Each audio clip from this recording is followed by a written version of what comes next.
Да, были, она вот не успела предупредить. Ну уж тогда по порядку, да, потому что... Конечно, да, давайте, давайте. Не возражаете? Нет, конечно. Да, хорошо. Милюша Мухаммедзановна Хабуддинова, кандидат филологических наук, доцент кафедры татарской литературы Института филологии и межкультурной коммуникации Казанского федерального университета. Милюша Ханым сегодня нам расскажет о известном татарском писателе, переводчике, то есть очень неординарной, интересной личности, лауреате Государственной премии Тукая, это заслуженный деятель искусств и республики нашей, и РСФСР, на Кейсамбете. И у нее очень такой интересный доклад, когда она тему культуры показывает через личность и через перепись населения. Спасибо. Мы обвиняемы после 44 года. Да. Спасибо за приглашение на историческую конференцию. Долго я думала, вытаскивать этот материал или нет, обнародовать, потому что я работаю с архивом на Кейсамбета. Слава богу, эта пещера для меня открылась. Архив находится в 2 квартирах. Для того, чтобы масштаб этой личности осознать, на Кейсамбет закончил татарская медресе Хасания и Мухаммадия, не имеет советского образования, однако был всегда оппонентом, черным оппонентом, то есть независимым экспертом для Совета в Алмате и Институте востоковедения.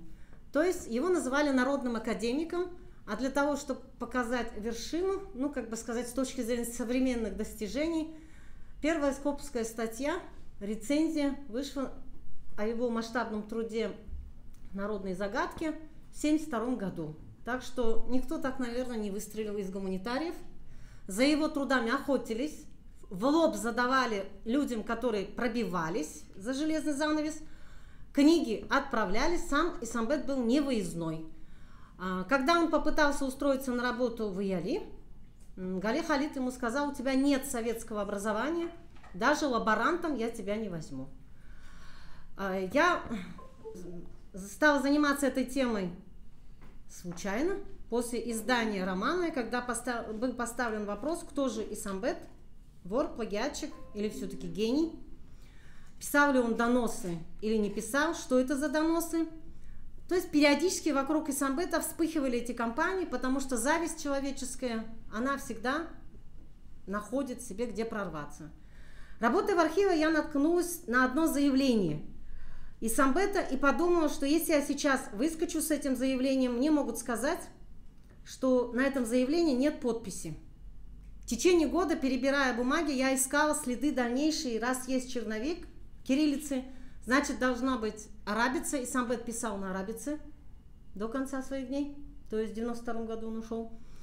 Соответственно, я нашла ответные письма, и сегодня, после того, как мы пережили очередную волну переписи, постоянно мы дискутируем, как же должны мы сегодня жить в современных условиях. Меня беспокоят непростые взаимоотношения между башкирами и татарами. Мы родственные народы, и, наверное, давно уже пора перестать играть пару первенца и жить дружно. Я решила ввести в оборот эти источники для того, чтобы показать вам, может ли один человек перевернуть ситуацию, когда ему никто не помогает, когда у него нет ни должности, ни связей, однако он захотел уравновесить ситуацию с фальсификацией переписи. Вначале я думала о том, что я сейчас обобщу, в докладе скажу труды, и подумала, что это тогда станет поводом, что я кого-то одного этносоциолога с башкирской стороны забыла, кто-то из татар, может быть, я забыла, да? Я решила никого не цитировать, поэтому опираться на точку зрения ученого, на которого никто, ни та, ни другая претендовать не может, из статьи Горенбурга Дмитрия, как он оценивает результаты переписи 1959 года. Роль численности башкир в 1959 году, вероятно, в значительной степени обусловлен действиями властей в период проведения всеобщих переписей населения. В частности, административным давлением на респондентов с целью заставить их записываться башкирами.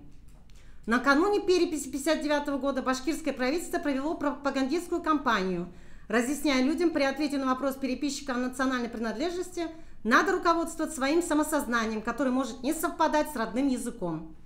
Население проинструктировали, в случае несовпадения этих двух признаков национальность должна исходить из самосознания. Так говорит источник, к которому не имеет отношения как бы ни башкиры, ни татары, и меня никто не может сейчас обвинить. Я всего лишь литературовед и наблюдаю эту ситуацию со стороны. В архиве Исамбета я нашла заявление, удивилась смелости Исамбета на тот период, когда против Исамбета была травля организована. Вы знаете, вышло целое постановление обкома по поводу Мирка и Асул. Никто из писателей такого славы не заслужил. Но так как это Хапли Хамитов это уже изучил, я всего лишь вам раздражитель, где это все прекрасно описано. И Исамбет единственный, кто добился отмены постановления обкома. Долгое время я считала, что это самая главная генеральная линия, которую добился Исамбет в то время, когда он был практически при смерти, задыхался от астмы, на нервной почве, человек в достаточно преклонном возрасте, собирающийся отметить 60-летний юбилей, и вдруг в первый раз он выпускает сборник, и выходит постановление и обвинение в национализме, только всего лишь за то, что в этом произведении была одна реплика героя – «Мусульман кардашлер». Все, его обвинили в панисламизме. И Исамбет даже не знал о постановлении, спустя какое-то время начались рабочие совещания, как вот происходит. Но я этого не буду касаться, так как это уже изучил ваш коллега, и это давно такая история с бородой. Вторую историю мне подсказала, как бы я случайно наткнулась на труд Исамбета по джадидизму в 3-4 вариантах. Я поняла, что это, я вышла на след какой-то серьезной книги, и тогда позвонила вашему коллеге Галямовой, да, профессору, и поинтересовалась, не натыкалась ли она в московских архивах следов дискуссий по джадидизму, и все-таки о каком годе идет речь.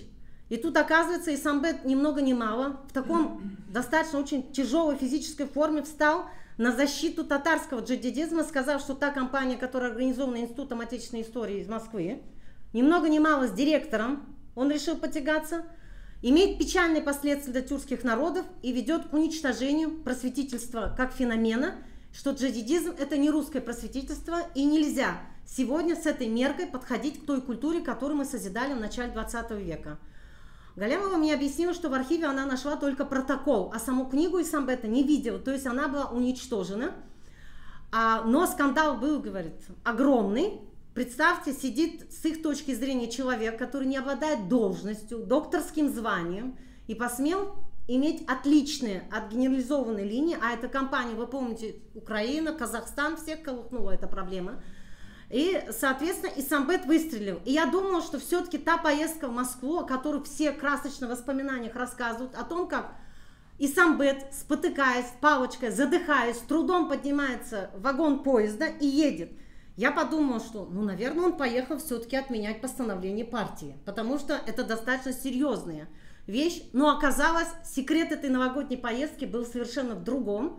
И это пример того, как одна личность, не опираясь ни на партийную, ни на свою родную интеллигенцию, просто доверяя своему интеллекту, может вступиться с бюрократической машиной. И сегодня я уже обоснованно вам могу суть этого заявления. Часто наша татарская интеллигенция, не разобравшись в деле, любит ярлыки вешать на коллег. И говорит, вот Исамбет был стукач, периодически писал доносы, письма, жалобы. Так вот, я сегодня научному сообществу хочу предъявить вот такой вариант. И вы сами уже решите, как оценить этот документ. И познакомлю вас с результатами того, что он добился. Это письмо в одинаковом виде ушло на имя директора Института этнографии Академии наук СССР. Подписано не нашим обкомом, писателем Нака Исамбетом, проживающим по частному адресу, не представляющим интереса никакого института. Мясницкая, 5, то есть квартирный адрес показывает. В то же время Исамбет отправляет начальнику статистического управления Башкирской ССР второе письмо аналогичного содержания и третье начальнику Центрального статистического управления. Ход письма на русском языке лаконично, с вашего разрешения, решила прочитать, для того, чтобы показать, как это можно делать, иначе наши ведут эти все компании не совсем грамотно сегодня, уходя в какие-то эмоции. Как ученый разрешил эту коварную ситуацию вот с таким инструктажем. В последние дни перед всеобщей переписью населения в Башкирии появился ряд статей, в которых прямо призывалось записывать татар, типтар, проживающих на территории БССР, башкирами. Я сам родом из деревни Малаяс Салаватовского района БССР. Так как название Типтяри относится и к нашей деревне, считаю необходимо заявить следующее. Нации под названием Типтяри нет. Они те же татары, припущены на место жительства в Башкирию, и само слово «типтяр» обозначает «припущенник». Это слово «типтяр» уже само показывает, что они не являются коренными жителями Башкирии, а пришлые люди не башкирской национальности.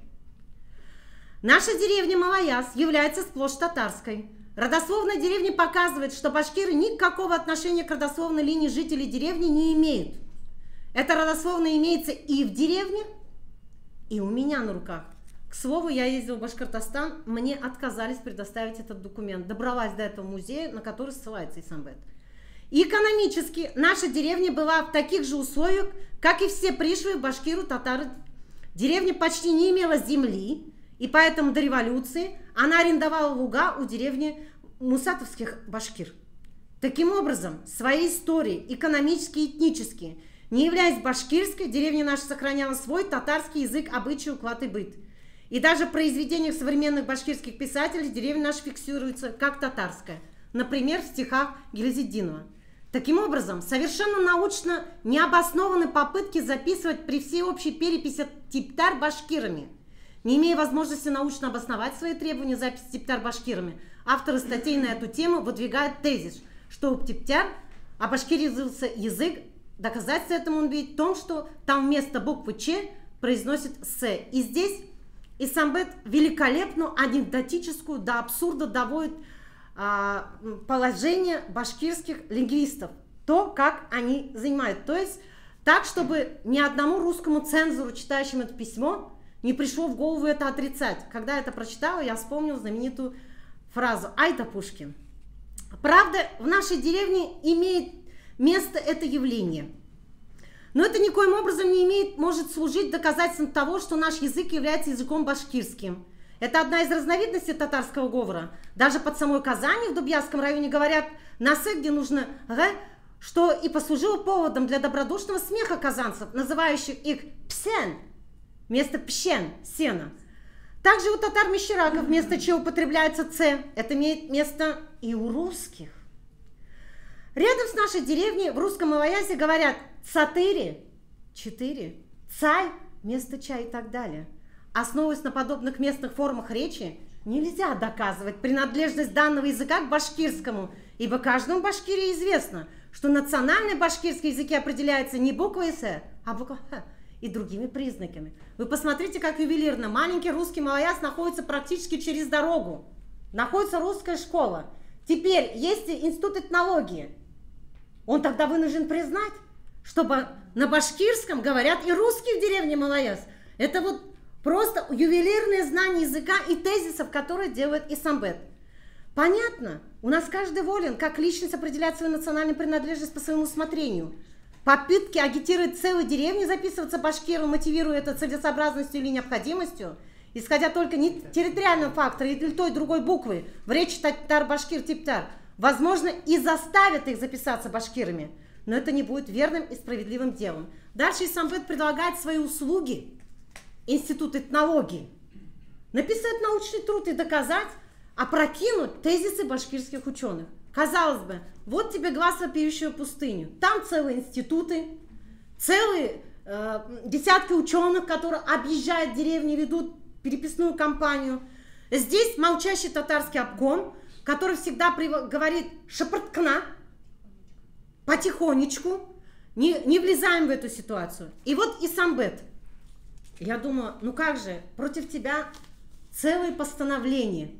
Ты должен обидеться? К 60-летию тебе такой юбилей испортили. Первый раз сборник книги ты соизволил выпустить, и тебе эту книгу, которую ты уже в руках держишь, вырывает целую пьесу, и она уже не продается. Вот тебе драка с джадидизмом. Тебе мало? Ты себе неприятности создал в Москве, с целым институтом споришь. Исамбет действительно поехал в Новый год, и поехал он не из-за джадидизма, потому что он решил, что книгу написал, ученые уже его поймут, и это будет дискуссия. Его не волновало, и постановление сильно так обкома, его больше всего волновало, к чему приведет башкиритизация татар. И поэтому, как быстро работала бюрократическая машина Советского Союза. Я нашла, наконец, искомый документ, доказывающий, что Москва среагировала на его справку. Уважаемый Самбет, пишет Колпаков, начальник ЦСУ РСФСР. ЦСУ РСФСР считает приведенные вами замечания по вопросу определения национальности Птяри правильными. И Самбет добился изменения опросника листа 1 без никаких институтов. При проведении переписи счетчики руководствуются следующим. Переписной лист записывается национальность, которую указывает сам спрашиваемый. При переписи Типтари требуется выяснить, кому относит себя спрашиваемый. Вот ради этой фразы и Самбет сражался. Первое спрашивает, к типтярам татарам или типтярам башкирам. 21 января 1959 года письмо, заявление было отправлено в короткие сроки, ни интернет, ничего, как бы получается, новогодними праздниками, так вариант, этот вот я дату, не те взяла варианты, буквально 11 января датируются, подписанные на арабице, я его не взяла, из дома не выношу на всякий случай. Вот. Теперь 21 января ответ. 28 января получает от замначальника управления по проведению всесоюзной переписи населения ЦСУ СССР.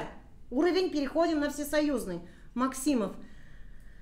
На ваше письмо, вот, от 10 января 1959 года разъяснение о принятом при переписи населения порядка учета Типтари направлено вам ЦСУ РСФСР 22 января за номером 29.1.1341. Итак, один человек, один ученый, пока все ждали, изменил переписной лист и напомнил, каким колоссальным потерям это приведет. Теперь для того, чтобы понять, какие колоссальные потери понес и Самбет, и татарская культура за вмешательство, я прочитаю отрывки из двух писем. И Самбет дружил с Сайфи Кудашем. Сайфи Кудаш приезжал и узнавал через Исамбета, как готовятся татары к переписи, как татары готовятся к декаде. И перед декадой, приехав, он забрал у Исамбета труд «Башкирский фольклор». Нелогичность поведения башкирской интеллигенции в отношении определения маркеров идентичности заключается в том, что Исамбет составил этот том еще в середине 30-х годов. Он отдал этот том на издание. То есть это был не татаро-башкирский фольклор, именно чистый башкирский фольклор, доказывающий существование этого пласта культуры. Но так как Исамбета обвинили жидиганчиликте, до этого в национализме и должны были репрессировать, пользуясь этим, башкир отдали этот том, приехав в Казань. Я нашла сейчас папку. Папка пустая. Я надеюсь, что мое провокационное выступление позволит башкирским ученым растрясти свои архивы и, возможно, найти там. Все-таки это культура башкирского народа, собранная татарским ученым, которая должна быть введена в оборот. Возможно, я найду это в архиве Юлдус Исамбет. Она просто унесла эту папку, чтобы в будущем издать. И вот письмо Сайфи Кудашу. Из дискуссии этой переписью не закончили. Как может наша культура уничтожаться? Недавно эта книга была «Башкирт халкының әдәби мирасы» переиздана. Выходит статья Сайфи Кудаша. И Сайфи Кудаш делает замечание на Исамбету, что он испортил настроение башкирских ученых своим недальновидным замечанием, раскритиковав книгу Ахнафа Абыя. Надо знать о том, что Исамбет в изоляции, и татары не очень любят, и башкиры что-то не любят, а Сайфи Кудаш, друг, вместе решает многие как бы сказать, вводит оборот. Сайфи Кудаш все-таки связан с обкомом, имеет больше вес. Но тем не менее, мужество Исамбета заключается в том, как он ювелирно отвечает своему другу, который требует промолчать в этой ситуации, не усугублять ситуацию. Ахнафның тезислары дөрес, ул татар башкорт культура дуслыгы, аларның тарихи хезмәттәшлегенә ярдәм итә. Мине дә тискәрелектә барып, шуңа каршы килә дип орышасың. Ты считаешь, что тезисы Ахнафа в этой книжке правильные, и меня ругаешь за то, что я спорю с этим. Будырыс түгел. Это неправда. Мин халыклар дуслыгы һәм культура багланышлары ягында торам. Я на стороне дружбы народов. Но истина дороже. Ләкин Ахнафның китабы шуңа хезмәт итәме соң? Разве работает на дружбу народа эта книга? Ул бит татар культурасын әдебиятның негізін инқар ете. Аны юк нәрсе деп бара. Он уничтожает основы нашей литературы татарской. Янәсе, и начинает он эти тезисы опровергать. У әдебият Тукайдан гына башланган. То есть ошибка башкирского ученого, омоложение нашей татарской литературной традиции начинается с Тукая. Хәтта Тукайда аныңша татар авыз ижатын кыйммәтен инкар ите. То есть Тукай отрицает ценность фольклора. То есть наша литература нового времени вот с Тукая началась, до этого ничего не было.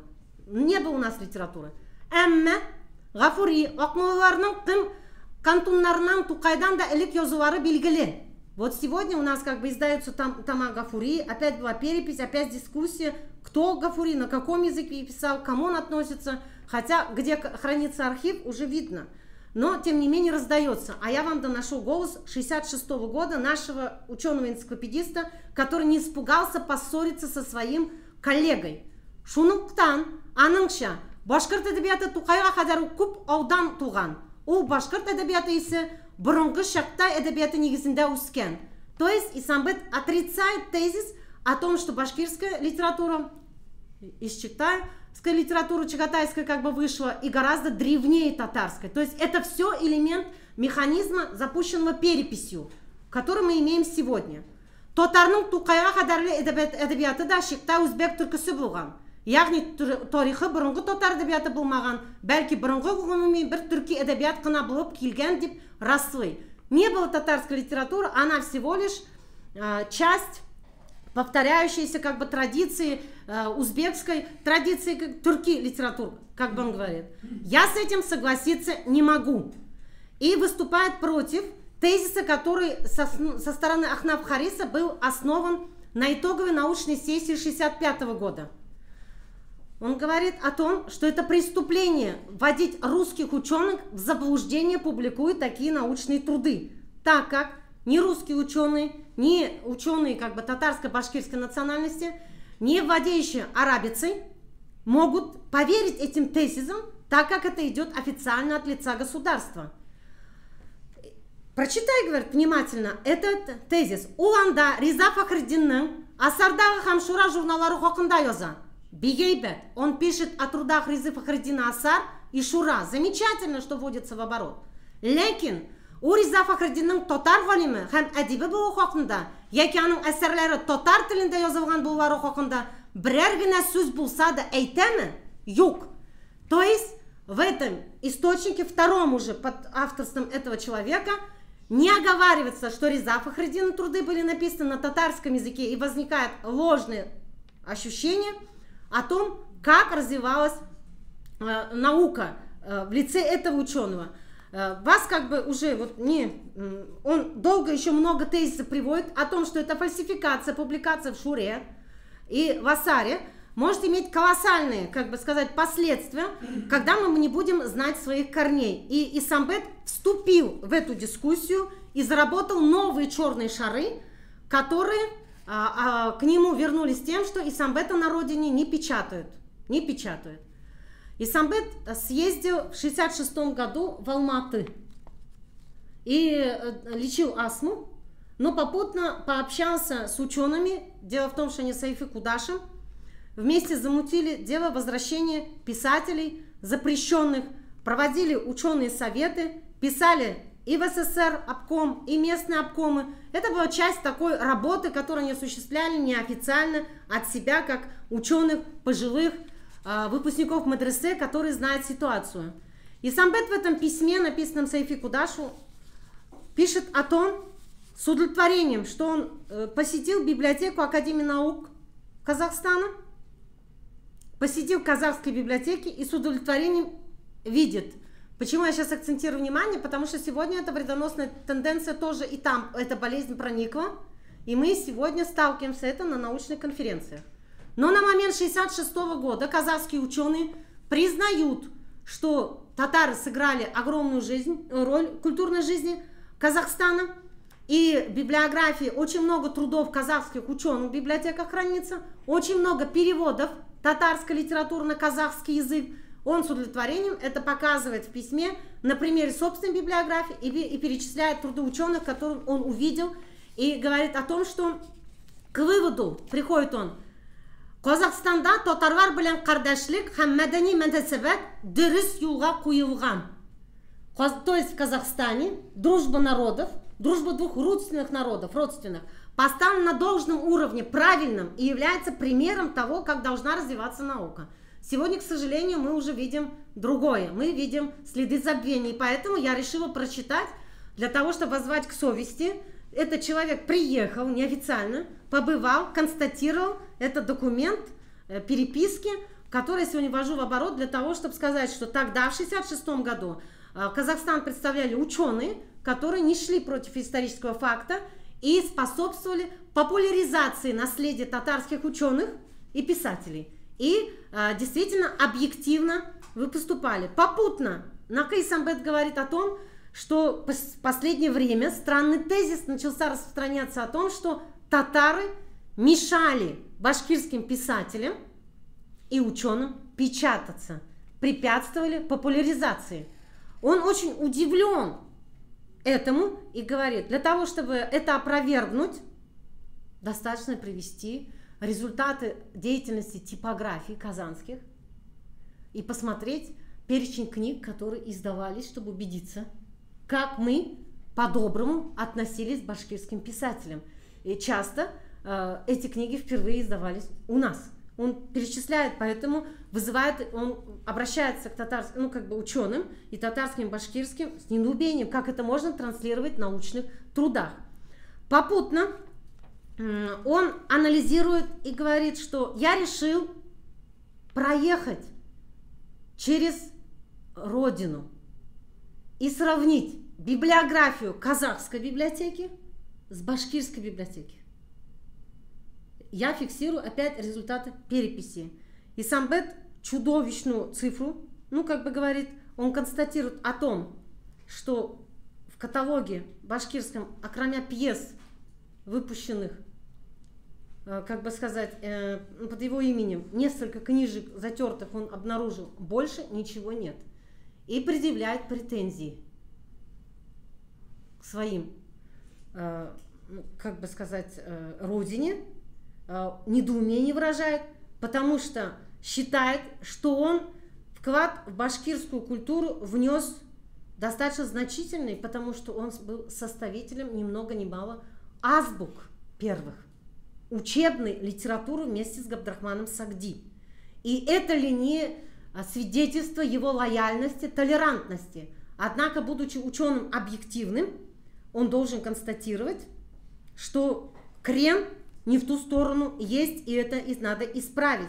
Потому что мы два родственных народа, и нам нужно брать пример с казахской стороны, как там работает дружба народов. Обратите внимание, как Исамбет очень хорошо играет на идеологических формулах. Не придраться. Не придраться, он цитирует Ленина, Сталина, указывая о том, что это противоречит национальной политике, и ставит вопрос, почему же ни одна татарская книга за последние десятилетия не выходит? То, что мы боимся до сих пор внятно, как бы сказать, поставить, решать. И сегодня, когда мы совершаем поездки, только Конгресс имеет возможность распределить это, рахмет айтырга, то, что они ведут такую работу по распространению литературы.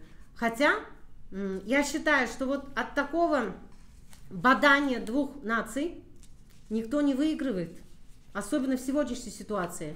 И я считаю, что вот пример Накай Самбета должен нас вдохновить, как академический ученый, не признанный официально, рискуя, в принципе, своей биографией. Можно было психушкой оказаться по тем временам. Все-таки, задыхаясь, больной, поехал, а потом, вернувшись, на орехи раскидал Союз писателей и обком.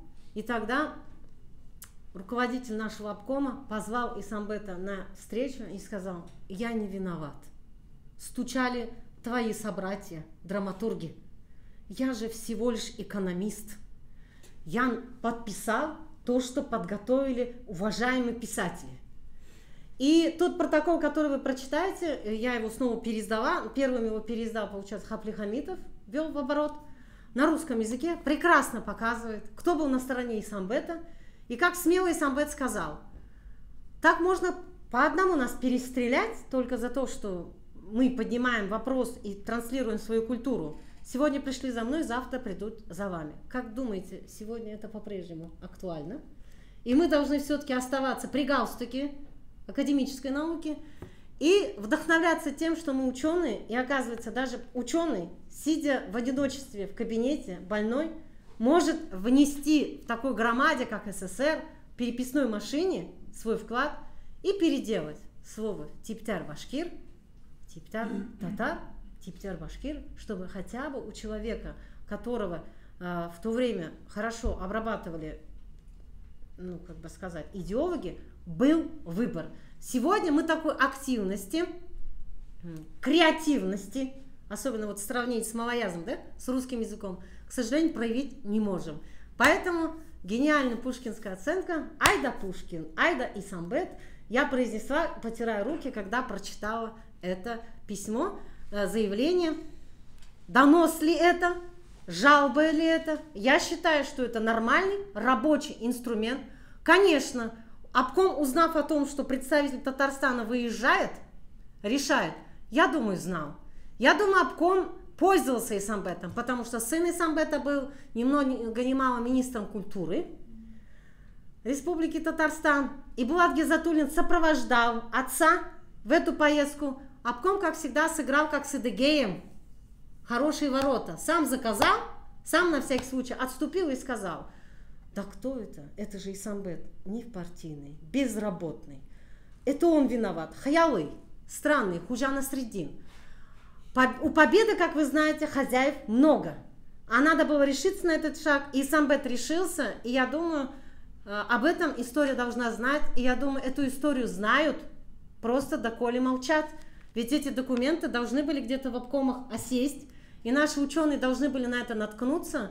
Я считаю, что здесь никакого греха Исамбета нет. Есть тезис, есть аргумент, есть прекрасные доказательства. И ученые Исамбета слушали. И за Исамбета еврейская интеллигенция, кстати, заступилась и сказали, что это грешно. Из-за какой-то реплики героя обвинять человека в панисламизме. При этом, заметьте, генералитет все орден Ленина у Исамбета за его научные труды, но он был не свободен от этих кампаний. И сегодня татарская интеллигенция всегда готова его обвинить в чем-то, но я считаю, что прежде чем бросать обвинения, надо разбираться, искать следы, искать источники. Я всегда готова к диалогу и к своим оппонентам снова обращаюсь. Печатайте, а мы разберемся.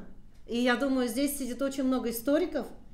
Я ничего от себя не добавляла для того, чтобы не было никаких инсинуаций, что Хабудинова любит Исамбета. Я вам всего лишь прочитала отрывки из писем, которые ярко говорят, что Исамбет выполнял не позицию обкома, это была личная его позиция ученого, и он это планомерно проводил. И сегодня ситуация такова, что Исамбет, башкирская земля, гордится, готова снимать фильм, молодежь проявляет толерантность, готовы издавать его труды, но пока мы выпустили только одну книгу. После 40-летнего молчания, ухода его из жизни, как сказал Дамир Абый, история Адыгея звонко ему аукнулась почти на целый век, а он восстановил этот памятник, и сегодня мы читаем Адыгей благодаря тому, что он гениальный текстолог, это никто отрицать не может. Но, указывается, у Исамбета таких историй было не только Адыгей, но это единственный человек, который добился отмены постановления обкома партии. Поэтому ему аплодировали и тогда, и сегодня мы можем с честью ему аплодировать. И учиться, как можно вести правильно дела переписи. Спасибо за внимание. От меня вся небольшая ремарка. Вот недавно, 6 октября, мы провели конференцию аграрную, там должен был выступить Фаиль Сафин, как раз тоже тема связана с переписью башкир, татары. Это, правда, он не смог из-за болезни приехать, выступил его ученик. Ну, ученик выступил, главное, кто-то из наших поставил ее выступление, это и фотографии Фаиля, и главное, на следующий день его же вызывает вызывает, а что, говорит, это, я, извините, меня, говорит, вообще там не было. Я не смог по болезни приехать. Да, Дамир Мавлеевич, он не обращал. Самое главное, известные факты же, это что там, что Ничего нового такого-то, в Да, принципе, ничего да. такого нового не было. Можно один комментарий? Да, да.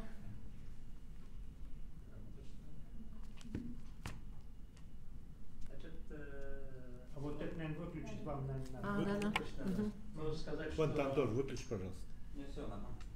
я окончил аспирантуру в Москве, моим шефом был замдиректора института Соломонович Брук, который проводил как научный руководитель ряд советских переписей.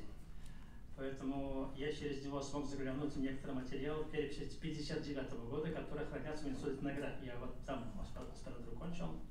И могу сказать, что в 1959 году в Башкортостане уже нарушения переписи начались. Да, да. И это было связано с формированием современного башкирского национализма. Значит, вот был такой у нас видный писатель, известный Амирхан Яникий. Он говорил: татарская нация старая, башкирская нация новая. Вот как раз реальное формирование башкирской нации, оно практически началось с 50-х годов. Там в начале 20-х что-то было, быстро задавили. И это привело к тому, что часть башкирских ученых вот как раз решили сделать теоретические работы, которые позволили бы в орбиту формирующей башкирской нации вовлечь татароязычное население Башкортостана. Это запад Башкортостана. Вот как раз то, что Ахнапов написал, потом до этого башкирский Баишев написал обоснование о том, что существует северо-западный диалект башкирского языка. Это татарский язык, на самом деле, татарский диалект. Это все связано с этим. И поэтому, конечно, наш герой, про который речь шла, он прекрасно понимал эти вещи, тем более родом оттуда был. И я могу сказать, что методологических материалов переписи 1959 года есть формулировка «типтяри», «татары», «типтяри-башкиры». Да, да. То есть это составлено институт этнографии.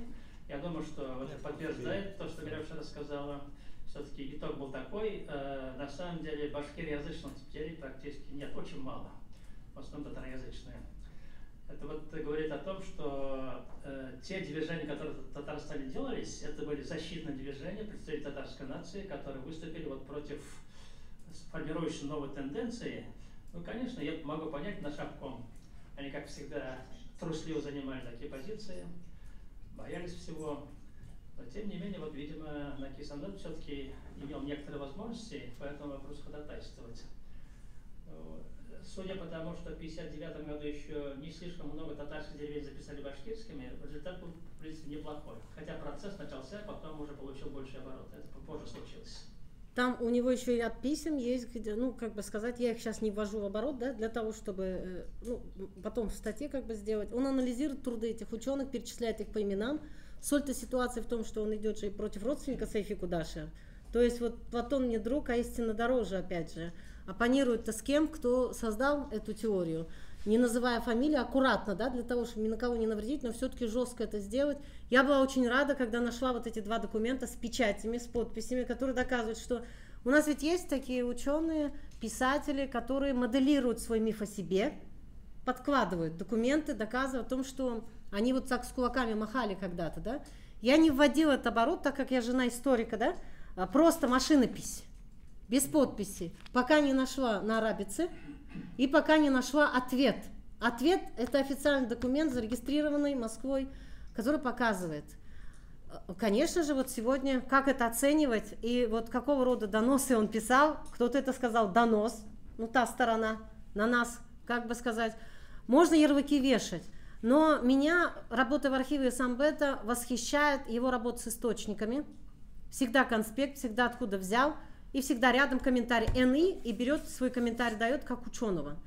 И поэтому мне очень огорчает равнодушие как бы нашего государства, что никак не собирается все-таки с родственниками поговорить о том, чтобы архив этого ученого не распылился, а стал собственностью нашего государства, как мечтал Исамбет. Он не отдал же этот архив никому, хотел, чтобы это у татар осталось. Он не успел это оформить, хотел в отдел ОРК передать. Но так как начался суд по Эдыгею, он не успел это юридически оформить. Но так как есть люди, которые с этим Эдыгеем раздули историю, и они вот постоянно как бы ярлыки вешают, этот процесс не двигается. К сведению, для того, чтобы все знали, меня пустили в этот архив на ограниченное количество лет. По условиям завещания УДУС и Самбет я могу работать в этом архиве 4 года. Год у меня прошел. Я в таком экстриме нахожусь, просто бегу, что могу. Моих знаний недостаточно, но по условиям, как бы сказать, которые Самбет оставил, ни одного сотрудника Яли к этому источникам подходить нельзя, так как они у него многое что украли, обидели, он так вот оставил завещание. В семье они соблюдают это. Но здесь развернуться есть нескольким институтам. Проблема заключается в том, архив рассыпан, но мне сейчас удалось найти несгораемые варианты Исамбета. Он делил, вот. Поэтому, может быть, кто-то это изменит ситуацию и все-таки вспомнит, сколько этот человек сделал для народа и как это нам может шагнуть, помочь. Будущее. Значит, есть другой вопрос. Вот не было, я с утра про джадидизм немножко порассуждал. Значит, то, что Накис Амат написал специальную работу, связано с дискуссиями внутри татарской интеллигенции по этому вопросу. Да. Там подключились все писатели наши, участвовали, и ученые тоже. Это был очень серьезный вопрос. Мы вот сейчас понимаем, после как пережили процесс возвращения исламских ценностей, начиная с 80-х годов, мы сейчас понимаем, о чем речь шла. Это фактически возвращение буржуазного этапа истории татар. И там ключевой момент – это джадидизм. И они еще, наши ученые, еще в начале 50-х годов поняли, что без этого невозможно. Но обком считал по-другому. Там сохранились выступления Исамбета. Краткий курс ВКПБ было. Да, коллеги, у нас осталось совсем немного времени. Спасибо большое. Продолжим.